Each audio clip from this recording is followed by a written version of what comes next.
سرحد پار سے جو دہشت گردی ہو رہی ہے، اس کو اب ہم مزید اس کو برداشت نہیں کر سکتے. پاکستان کی سرحدیں دہشت گردی کے خلاف ریڈ لائن ہے، اور ہم اپنے ہمسایہ برادر ممالک کے ساتھ انتہائی امن کے ماحول میں رہنا چاہتے ہیں اور انتہائی اچھے طریقے سے رہنا چاہتے ہیں. ہم ٹریڈ، کاروبار اور ہر قسم کے جو باہمی جو ہمارے جو ریلیشنز ہیں ان کو بڑھانا چاہتے ہیں. لیکن اگر بدقسمتی سے اگر ہمسایہ ملک کی زمین دہشت گردی کے لیے استعمال ہوگی تو یہ اب قابل برداشت نہیں ہے. اور یہ بات بڑی واضح رہنی چاہیے کہ we will not tolerate any kind of terrorism from across the border under no circumstances. اس کے ساتھ ساتھ میں ان ہمسایہ ممالک میں گزارش کروں گا کہ ہمارے یہ برادر ممالک ہیں کہ آئیں بیٹھیں مل کر دہشت گردی کے خلاف ایک لاہ عمل تیار کریں جس کے اوپر ہم سنجیدگی کے ساتھ اور انتہائی سنسیئرٹی آف پرپس کے ساتھ اس کے خاتمے کے لیے مل کے کام کریں گے تو اس سے بہتر خطے میں امن قائم کرنے کے لیے، غربت اور بے روزگاری کے خاتمے کے لیے اور کوئی میں سمجھتا ہوں کہ لاہ عمل نہیں ہو سکتا. مجھے امید ہے کہ اس حوالے سے ہمارے یہ جو ہمسایہ ملک ہے وہ ان کے جو ارباب اختیار ہیں وہ میری اس تجویز کو، مخلصانہ تجویز کو وہ غور سے اس کو لیں گے اور مل کر انشاءاللہ ہم خطے کو امن کا گہوارہ بنائیں گے. Honourable members, I M F کے ساتھ جو گفتگو ہوئی ہے وہ ابھی آنریبل فائنانس منسٹر اس کے بارے میں آپ کو اعتماد میں لیں گے. لیکن یہ بات ذہن میں رہنی چاہیے کہ پچھلی حکومت میں ہم نے پاکستان کو جو دیوالیہ ہونے کے بہت قریب آ چکا تھا اس کو بچانے کے لیے ہم نے جہاں پر تمام اپنی اجتماعی کاوشیں صرف کی، وہاں پر ہم نے اپنا سیاسی اثاثہ بھی خرچ کیا جس کا مجھے کبھی ملال نہیں تھا اور نہ ہوگا نہ رہے گا. اس لیے کہ اگر اسٹیٹ آف پاکستان بچ گئی تو ریاست بچ گئی تو سیاست بھی انشاءاللہ بچ جائے گی. اب پھر آئی ایم ایف کی ٹیم آئی ہوئی ہے، شاید آج چلی جائے گی سیکنڈ اور لاسٹ ریویو کے لیے، اور ابھی فائنانس منسٹر اس بارے میں بتائیں گے. مگر آئندہ بھی ہمیں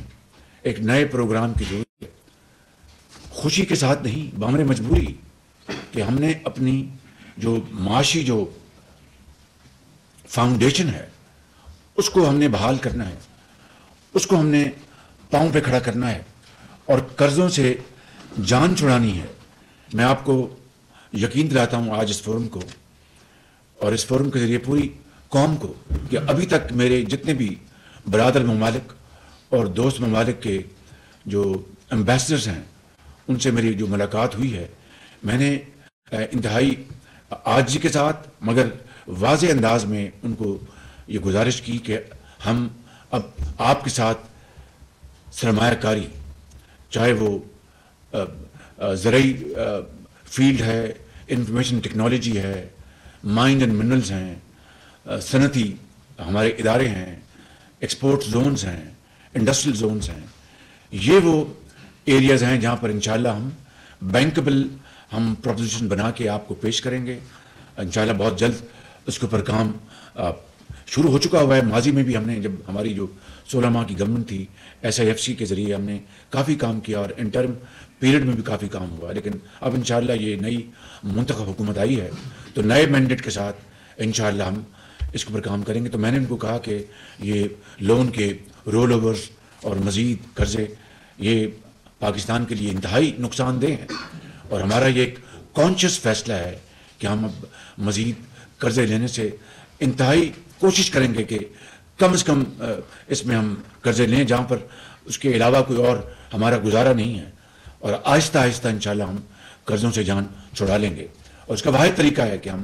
جو انویسٹمنٹس لے کے آئیں اس کے لیے پاکستان کے ماحول کو سازگار بنائیں، چاہے وہ ہمارا سیاسی ماحول ہے، معاشی ماحول ہے، اور ایک پاکستان کے اندر ایک یکجہتی پیدا کریں. اور اس کے لیے یقیناً جو ہماری جو پیشکش تھی پچھلی پارلیمنٹ میں چارٹر آف اکانومی، اس کے بعد اس کے ساتھ ساتھ ہمیں یکجہتی کا بھی چارٹر پیش کرنا چاہیے، جس کی میں گزارش کر چکا ہوں آج پھر کہ مل کر ہم پاکستان کو ہم چیلنجر سے نکالنے کے لیے یکجہتی اور معاشی ترقی یہ دونوں لازم و ملزوم ہیں. تو اس کے لیے انشاءاللہ بڑی تیزی کے ساتھ اس کے اوپر کام. میں آج 2-3 باتیں یہاں پر عرض کرنا چاہتا ہوں کہ پہلی بات تو یہ ہے کہ جو ہمارے جو محصولات ہیں 2400 ارب روپے کے محصولات جو ہیں وہ اس وقت یا ٹرائیبونلز کے پاس ہیں یا عدالتوں میں وہ ان کے مقدمات چل رہے ہیں. 2400 ارب روپے یعنی 2 کھرب اور 400 ارب روپے. میں نے لا منسٹر صاحب کی خدمت میں گزارش کی کہ مہربانی کر کے ان ٹرائیبونل سے میٹنگ کریں اور کہیں کہ انصاف کی بنیاد پر جلد سے جلد فیصلہ کریں. اسی طریقے سے میں پاکستان کی سپریم کورٹ کے چیف جسٹس صاحب کی خدمت میں ملتمس ہوں کہ وہ مہربانی کر کے یہ بہت بڑی ان کی ایک کنٹریبیوشن ہوگی کہ وہ تمام ہائی کورٹس کو تمام وہاں پر ان کو یہ اگر فرما دیں کہ جو اس وقت جو کیسز ہیں سب جوڈس ان کا جلد سے جلد میرٹ پر فیصلہ ہو جائے تاکہ ہمیں پتہ چلے کہ کون سے محصولات ہیں جو کہ اب سرکار کے خزانے میں آنے ہیں اور کون سے محصولات جو ہیں ان کے بارے میں واجبات جن کے بارے میں کورٹوں نے فیصلہ دے دیا. اس کے علاوہ اور یہ میں سمجھتا ہوں کہ لا منسٹر صاحب میں ان کے ساتھ مل کر اس کے اوپر پوری طرح کام کروں گا اور میں چیف جسٹس پاکستان کا دل کی اتھاہ گہرائیوں سے میں مشکور ہوں گا کہ اس بارے میں اگر وہ برائے کرم نوٹس لیں گے تو یہ بہت ان کی ایک پاکستان کے لیے ایک کنٹریبیوشن ہوگی. دوسری بات یہ میں آج بات بتاؤں کل الحمدللہ میں نے فائنل میٹنگ لی ہے اور جو ایف بی آر کو 100% ڈیجیٹائز کرنے کے لیے 100% یعنی ہیومن ہینڈز کا آلموسٹ مکمل طور پر ان کی جو انٹرونشن ہے وہ آلموسٹ ختم ہو جائے گی. ڈیجیٹائز کرنے کے لیے میں نے کل آخری میٹنگ کر لی ہے. 8 اپریل کو انشاءاللہ وہ کنسلٹنٹس کی بیڈز آ جائیں گے ورلڈ کلاس کنسلٹنٹس اور وہ کنسلٹنٹس جن کو پاکستان جیسے ملک کی جو ضروریات ہیں جو ہماری جو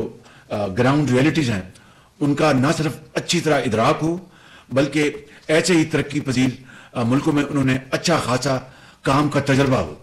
یہ وہ ہیں ٹرمز آف ریفرنس کنسلٹنٹ کے لیے. 8 اپریل کو انشاءاللہ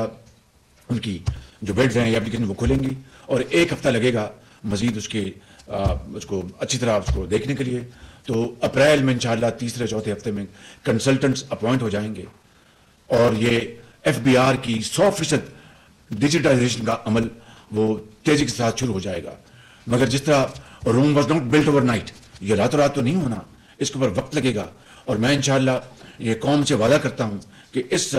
عظیم ذمہ داری کو نبھانے کے لیے آنریبل فائنانس منسٹر صاحب کے ساتھ اور جو دوسرے جو کولیگز ہیں مل کر انشاءاللہ اس کو سپروائز کریں گے اور جلد سے جلد اس پروگرام کو مکمل کریں گے. وہ کتنا وقت لگے گا، کنسلٹنٹس کیا ٹائم دیتے ہیں، میں انشاءاللہ جو ہی وہ اگلے مہینے آئے گا میں اس کیبنٹ کے سامنے پیش کروں گا.